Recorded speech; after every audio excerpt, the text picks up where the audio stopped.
کا نام ادارے شریعہ ہے۔ اور وہ گھریلو اختلافات کہاں سے ہوتے ہیں، کس کے درمیان ہوتے ہیں، وہ دونوں ہمارے سامنے موجود ہیں۔ وہ دونوں صنف ہمارے سامنے موجود ہے۔ اتفاق سے ایک ہمارے دائیں ہیں، ایک ہمارے بائیں ہیں۔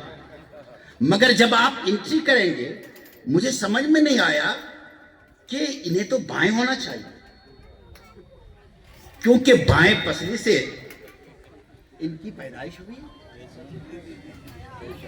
حضرت آدم علیہ السلام کی بائیں پسلی ہی سے تو نکلی ہے، اور علماء جانتے ہیں، آپ حضرات بھی جانتے ہیں۔ میں جب یہاں بیٹھا میں نے سوچا انہیں دائیں نہیں بائیں ہونا چاہیے، آخر دائیں کیوں ہے؟ اب ادھر سے آئیں گے تو وہ بائیں ہو جائیں گے، اور ادھر سے بیٹھے ہیں تو دائنے ہیں۔ آخر یہ کیوں دائنے ہیں؟ میرے ذہن میں آیا، کہتے ہیں کہ ہم جب فقہ اور حدیث پڑھتے ہیں تو یہ آیا ہے کہ ہر کام کی ابتدا دائنے سے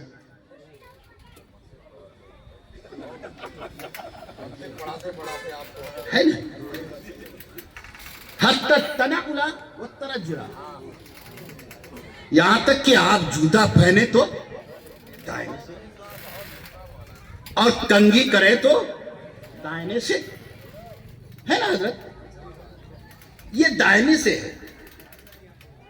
تو میرے خیال میں یہ اتفاقی نہیں ہے، یہ سمجھ لیجیے، یہ ایک دم اپنے منشے کے اعتبار سے بیٹھے ہیں۔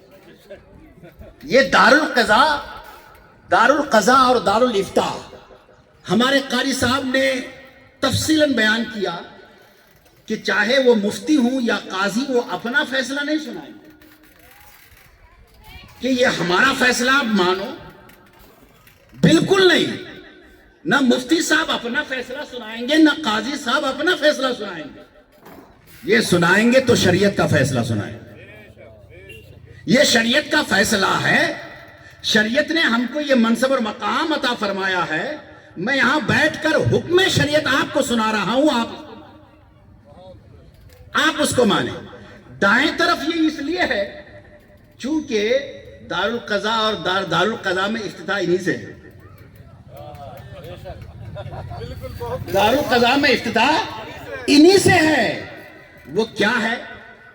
آج آپ جب دیکھیں گے، معاشرہ کا جائزہ لیں گے، ابھی ہمارے قاری صاحب نے فرمایا کہ 14-15 حضرات، ہمارے قاضی صاحب بھی تشریف فرما ہے، قریب آنے والے ہیں۔ ہمارے قاضی صاحب بھی ہیں، ہمارے قاری صاحب بھی ہیں، ہمارے انیس بھائی بھی ہیں، ہمارے حضرت علامہ اصغر علی صاحب بھی ہیں، اور ساتھ میں ہمارے جامعہ حضرت بلال کے ناظم اعلیٰ جناب نور اللہ بھائی بھی تشریف فرما ہے۔ یہ حضرات سب مل بیٹھ کر کام کرتے ہیں۔ ہم دیکھتے ہیں کبھی آج عورتیں، کبھی کبھی ہم یہ دیکھتے ہیں کہ یہ مجبور ہیں، بہت مجبور ہیں، بہت مجبور ہیں عورتیں۔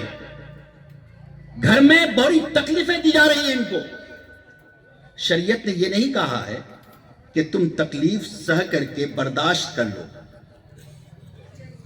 نہیں، ظلم کو سہنا بھی یہ ظلم ہے۔ آخر میں یہ جائیں گی تو کہاں جائیں گی؟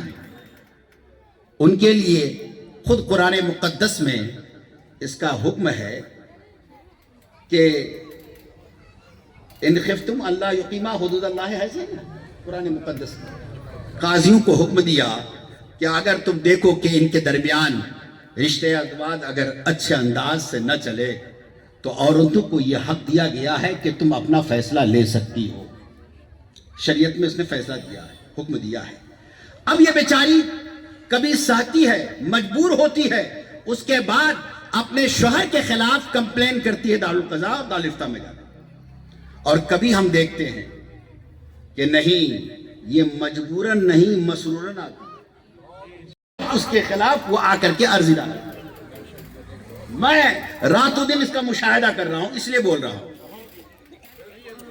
راتوں دن اس کا مشاہدہ کر رہا ہوں، اس لیے بول رہا ہوں۔ اسی لیے قاضی صاحب کی تقرری ہوتی ہے کہ تم دونوں کی سنو۔ ایسا نہیں کہ قاضی صاحب صرف عورتوں کی سن کر فیصلہ کر دیں گے، नहीं, ऐसा भी नहीं है कि सिर्फ मर्दों की सुनकर फैसला कर देंगे, नहीं, औरतों की भी सुनेंगे, मर्दों की भी सुनेंगे। दोनों को सुनने के बाद सबसे पहले काजी का ये रोल होता है कि मुसाहलत, दोनों को बैठा कर समझाया जाए ये जो पाक और पवित्र रिश्ता है, ये जो निकाह के बंधन में आप बने हैं, इसको मामूली मत समझिए। इस निकाह के जरिए से बहुत से खुराफात और गुनाहों से आप बचे हैं और आपके कोख में अल्लाह ने औलाद जैसी नेमतें अता की है। आज हम देखते हैं कि औरतें या मर्द हजरात छोटे छोटे बच्चों की परवाह नहीं करते हैं। उन बच्चों की बगैर परवाह किए हुए खुला और तलाक तक नौबत आती है, उन बच्चों को रोड पर छोड़ दिया जाता है। वो माँ बाप होते हुए भी वो यतीमी की जिंदगी गुजारने पर मजबूर हो जाता है। हम ये देखते हैं, मुशाहिदा कर रहे हैं। इसीलिए ये दारुल क़ज़ा का क़याम अमल में आ रहा है कि जो अपने आपस में तुम्हारे अंदर जो इख्तलाफात हैं उसको बैठकर तस्फिया किया जाए, हल किया जाए। हमारे काजी साहब ने ये फरमा दिया, ये ना समझें कोई आज सोशल मीडिया का दौर है, सोशल मीडिया का दौर है। अभी आप देखते होंगे डिवाइड में लोग बैठते हैं, जब वो गोदी मीडिया वाले एंकर आता है और पूछता है एक साहब से, ये बताओ आप मुसलमान हो, पहले आपके लिए कुरान या संविधान? पहले कुरान या संविधान? मगर अल्हम्दुलिल्लाह जो मुसलमान होते हैं बड़ी सोच समझकर जवाब देते हैं। कहा आईनी एतबार से, हिंदुस्तानी एतबार से यहाँ की शहरियत हमें हासिल है, जमहूरियत के एतबार से और दुनियावी मामलात के एतबार से हमारा संविधान है, लेकिन ईमानी एतबार से हमारा कुरान है। ये न समझा जाए कि ये कचहरियों के, स्टेशनों के, कोर्ट के खिलाफ ये कायम हो रहा है, नहीं, बल्कि ये दारुल क़ज़ा और दारुल इफ्ता कोर्ट, कचहरी और स्टेशनों के कामों को हल्का करने के लिए कायम किया जाता है। ये कोर्ट कचहरियों का मुआविन और मददगार है, मुआविन है। हम यहां फैसला करते हैं, दारुल क़ज़ा और दारुल इफ्ता आपको इस बात के रोकने के मजाज नहीं है कि आप पुलिस स्टेशन में ना जाओ, आप कोर्ट कचहरी में जाओ, नहीं, ये रोकने के मजाज भी नहीं है और ना रोकते हैं और ना हम रोकेंगे आपको। अलबत्ता यह है कि ये दारुल क़ज़ा का क़याम इसलिए होता है कि उनके काम को हल्का किया जाए, आपको परेशानियों से बचाया जाए और आपके माली नुकसान कम से कम हो, इसके तरफ दारुल क़ज़ा तवज्जो दे। वरना ये हिंदुस्तानी आइन के खिलाफ दारुल क़ज़ा का क़याम नहीं हो रहा। जनाब सैयद रिजवान साहब क़िबला, इन्होंने ये बेड़ा उठाया है और हजरत अल्लामा अली हसन साहब उनके शाना बशाना चल रहे हैं और आ रहे हैं, बार बार कई बार आए।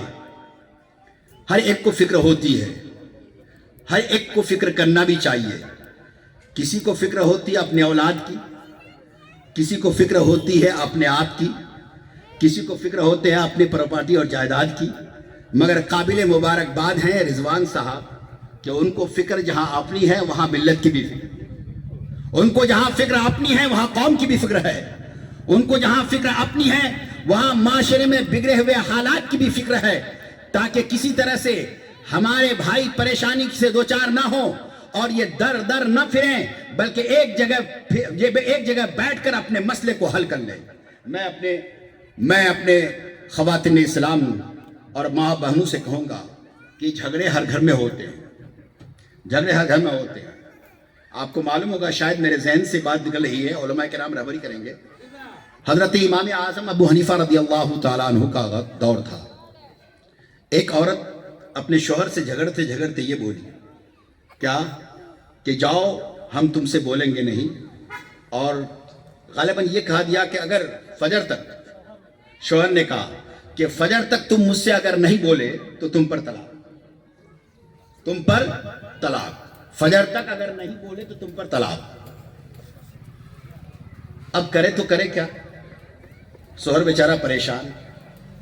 अगर ये तलाक़े मुअल्लक़ है, ये तलाक़े मुअल्लक़ है, क्या अगर फजर जूही हो जाए ना बोले तो तलाक पाके हो जाएगी, तो करे क्या। अब हजरत इमाम आज़म अबू हनीफा के पास पहुंचे। इमाम आज़म ने फरमाया कि जाओ मुअज्जिन साहब से जाकर कहो मस्जिद में کہ رات کا کچھ حصہ ڈھلنے کے بعد فجر کا وقت آنے سے پہلے پہلے اذان دے دے. فجر کا وقت آنے سے پہلے اذان دے دے, اور پھر اس کے بعد تمہاری بیوی آ کر اگر بولے تو اس پر طلاق واقع نہیں. اور بیوی بالکل خاموش بیٹھی ہوئی ہے, وقت کا انتظار کر رہی ہے کہ مؤذن صاحب اب دے کی اذان, تب دے کی اذان. اس لیے کہ مؤذن صاحب اذان دیں گے, فجر کی اذان ہو جائے گی, وقت ہو جائے گا, تو پھر ہم ان کی نکاح سے نکل جائیں گے.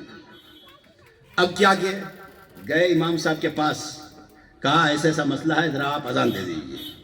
تو وقت نکلنے سے پہلے پہلے امام صاحب نے اذان دی, اور جو ہی اذان سنی بیوی آ گئی شوہر کے پاس, لو اب میں تمہارے نکاح سے نکل گیا, اب بات کر لیں, لو میں تمہارے نکاح سے اب نکل گیا. عورت خوش ہو گئی کہ طلاق واقع ہو گئی. مولا